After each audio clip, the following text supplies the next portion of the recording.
Hello दोस्तों, आप सभी का मेरे चैनल इमोशनल स्टोरीज में स्वागत है। और आज मैं आपको नवा अध्याय जो है श्रीमद् भागवत गीता का वो अध्ययन कराऊंगी।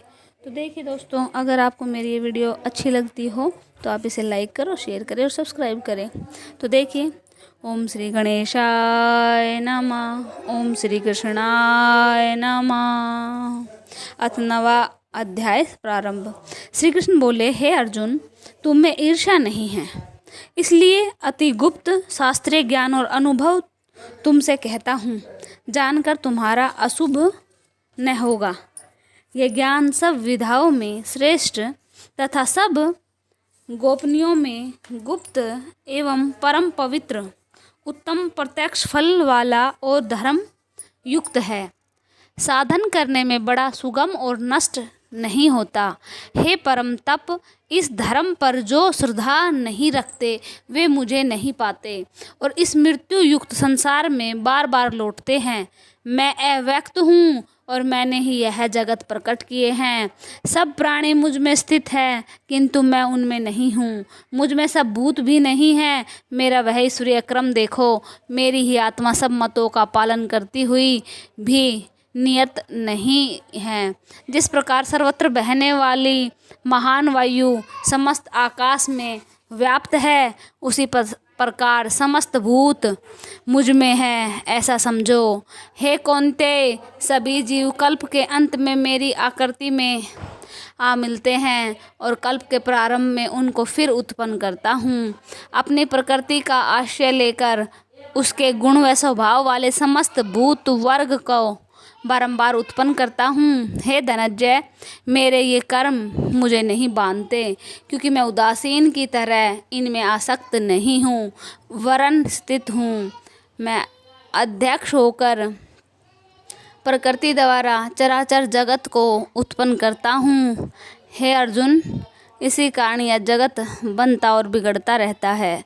मूर्ख लोग मेरे स्वरूप को नहीं जानते कि मैं समस्त चराचर का स्वामी हूँ।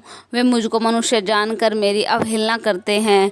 उनकी आशा व्यर्थ, कर्म निष्फल, ज्ञान जो है वो निरर्थक, चित्त भ्रष्ट है। वे उस आसुरी प्रकृति के वश में हैं जो मोह को उत्पन्न करती है।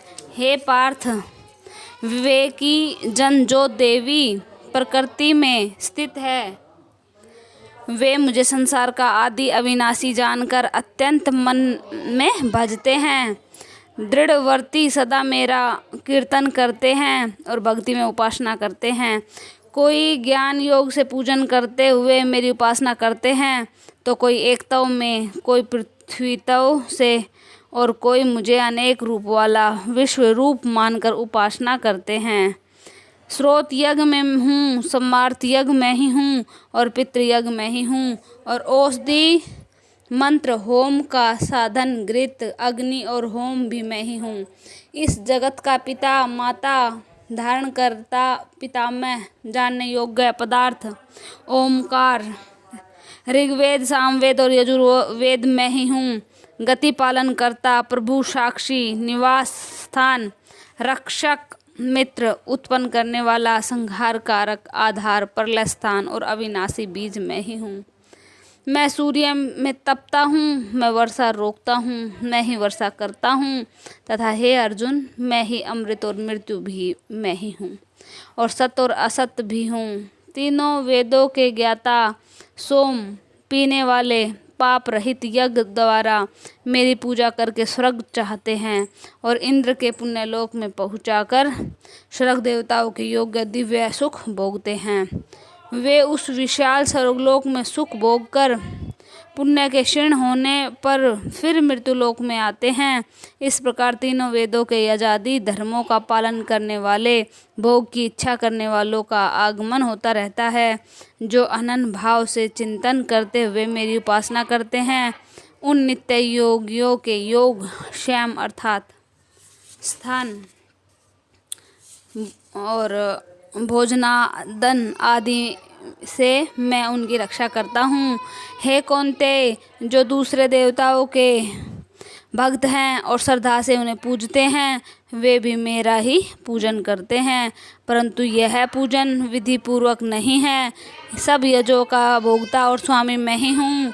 जो मेरे इस तत्व को नहीं जानते वे आवागमन से नहीं छूटते हैं। देवताओं के पुजारी देवलोक को, पितरों के पूजक पितृलोक को, यजादिकों के पुजारी यक्षलोक को और मेरा पूजन करने वाले मुझे पाते हैं। भक्ति से पत्र, पुष्प, फल या जल जो मुझको अर्पण करता है, उस शुद्ध अंतकरण वाले व्यक्ति के दिए हुए पदार्थ को भी मैं बड़ी प्रसन्नता से ग्रहण करता हूँ। हे कौन्तेय, जो तुम करते हो, खाते हो, वह सब मेरे अर्पण करो। ऐसा करने से कर्म बंधन रूप अशुभ कर्मों, जो अशुभ फल है, उनसे मुक्त हो जाओगे। संन्यास योग से युक्त होकर मुक्ति या मुझको अवश्य पाओगे। मैं समस्त भूतों में समान हूँ, न कोई मुझे अप्रिय है न प्रिय है। जो कोई मुझको भक्ति से भजता है वह मुझ में है और मैं उसमें हूँ। यदि कोई दुराचारी भी भक्ति से और अनन्य भाव से मेरा भजन करे, उसको मैं साधु ही मानता हूँ, क्योंकि उसने उत्तम मार्ग ग्रहण किया है। वह शीघ्र ही धर्मात्मा होता है और चिरस्थायी शांति को पाता है। हे कौन्तेय, यह निश्चय जानो कि मेरा भक्त कभी भी नाश को प्राप्त नहीं होता है। हे पार्थ, मेरा आश्रय पाकर नीच कुल में उत्पन्न स्त्रियां, वेश्या और शूद्र भी उत्तम गति को पाते हैं। फिर जो पुण्यवान भक्त, राजर्षि और ब्राह्मण हैं, उनकी तो बात ही क्या है। अतः इस नाशवान और दुख भरे संसार में जन्म पाकर तुम मेरा ही भजन करो। मुझ में मन लगा मेरा भक्त बन मेरी पूजा और मुझे नमस्कार कर। मुझ में लो लगाए रहकर मुझ में लय हो जाओगे। आज श्री भागवत गीता का जो 9वां अध्याय है वो समाप्त हो गया है दोस्तों। और इतना ही प्यारा वो है अध्याय, इसमें समझाया है कि किस प्रकार से श्री कृष्ण भगवान कहाँ कहाँ विद्यमान रहते हैं, और कोई अगर दुराचारी है और दुराचारी होते हुए भी वो भगवान की भक्ति करता है तो भी भगवान उसे मिलते ज़रूर है। तो सच्चे मन से जो भी भगवान की भक्ति करता है, भगवान उसे